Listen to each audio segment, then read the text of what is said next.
this sort of begs the question as to whether there should be statues or portraits at all. Because the truth is that every single hero that we have is a flawed human being, because we're all flawed human beings. And we're now seeing people try to recapitulate Winston Churchill and try to paint Winston Churchill as a racist. We're seeing people who, a lot of the same folks who wanted to take down the Robert E. Lee statue in Charlottesville also wanted to remove the Thomas Jefferson statue from Charlottesville, even though Thomas Jefferson, of course, was one of the creators of the University of Virginia. So where do we draw the line between recognizing that these were human beings, flawed human beings with good qualities that we want to emulate, and completely wiping them away as heroes? Should we have statues? Should we have portraits?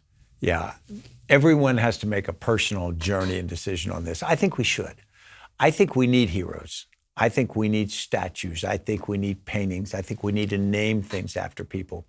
Because if we don't honor people who do a lot, I think future generations won't have the same commitment. They won't understand how important that is. If you look at monuments on battlefields, they never have a thing that says, we won, we kicked their butt. What they symbolize is people who, when they were needed, served. And that's what our leaders do. I think we also need to understand that every one of our leaders is human. George Washington owned slaves. Everyone in their life has made bad decisions. I've made a bunch of them, and I can't back away from them. I have to own them. But that doesn't mean we shouldn't have those things that represent the best in what they did.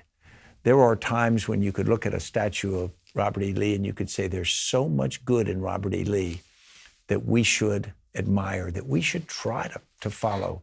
It doesn't mean we try to do everything they do. Thomas Jefferson, he did so much for the nation. It doesn't mean we should own slaves.